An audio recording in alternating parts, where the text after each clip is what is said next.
Bonjour à toutes et à tous et bienvenue dans cette nouvelle vidéo. Sur cette chaîne, nous parlons d'intelligence artificielle. Nous suivons un parcours pour devenir un ingénieur en IA. Donc si c'est des thématiques qui vous parlent, vous vous abonnez, vous cliquez sur la cloche de notification. Sur la chaîne, aujourd'hui, on a une playlist sur le langage Python qu'on travaille encore dessus. En fait, on travaille vraiment les bases qu'il faut absolument maîtriser pour être un très bon ingénieur. Donc, sur la chaîne, vous avez la playlist, vous pouvez aller regarder. Les vidéos sont numérotées en fait pour faciliter le suivi. Donc, dans cette vidéo, nous allons parler de la programmation orientée objet. Très bien. En Python, tout est un objet. Donc, dans les prochaines vidéos, nous allons explorer le concept de la programmation orientée objet, aussi connu sur le nom de OOP. C'est en anglais en fait. Object Oriented Program. Très bien. Donc, nous verrons ce que c'est que la programmation orientée objet, à quoi cela sert et pourquoi c'est essentiel pour devenir d'excellents développeurs. Quand je dis que tout en Python est un objet, qu'est-ce que cela signifie? Eh bien, souvenez-vous des types de données que nous avons vus jusqu'à présent, à savoir des listes, à savoir des tuples, à savoir des strings, etc., les sets, etc. Si on venait à exécuter ce code-là, regardez ce qu'on va avoir. Hop, on va avoir ce mot-clé-là, classe. OK, avec le type de données. Très bien. Dans les précédentes vidéos, je vous ai dit que on allait en reparler de cette histoire de mots-clés classe. Eh bien, le moment est venu. Donc, en Python, tout est construit avec le mot-clé classe, ce qui signifie que tout est un objet. Les objets ont des méthodes et des attributs que nous pouvons utiliser grâce aux points. Vous savez, quand on a vu nos différents types d'objets, que ce soit les listes, on pouvait accéder aux méthodes en utilisant le point. Du coup, on peut par exemple accéder à la méthode append. Et si vous vous souvenez, quand on a travaillé sur les docstrings également, je vous ai parlé d'un attribut qui était d'UnderDoc, qui nous permettait en fait d'accéder à la documentation de notre fonction. Donc, nous allons voir également cette histoire d'attribut. Très bien. Donc, les objets, nos objets, ont des méthodes et des attributs que nous pouvons utiliser grâce à la notation pointée. Très bien.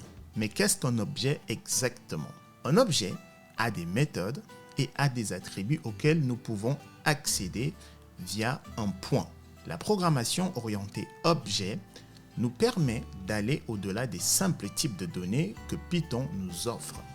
Imaginez si nous pouvions créer nos propres types de données pour rendre Python encore plus puissant.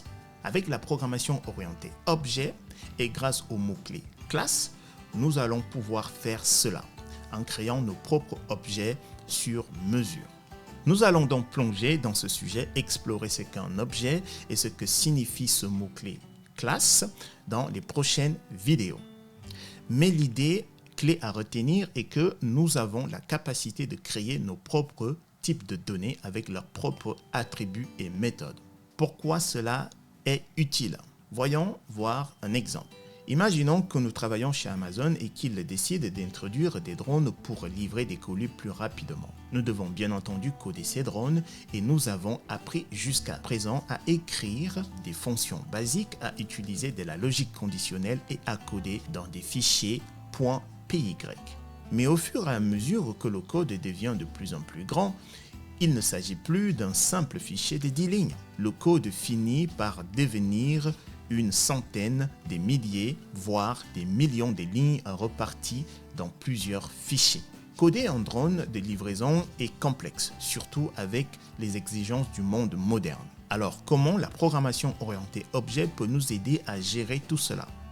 La programmation orientée objet est un paradigme, c'est-à-dire une façon de penser et structurer notre code pour qu'il soit plus facile à maintenir, à étendre et à écrire.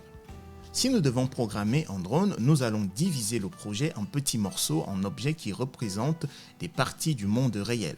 Par exemple, je pourrais créer un objet pour les hélices qui permettent au drone de voler. Un autre développeur pourrait coder la caméra et la vision du drone. Un autre pourrait programmer les griffes qui saisissent les colis. Un autre encore pourrait gérer les signaux envoyés par le drone au siège d'Amazon pour suivre sa position.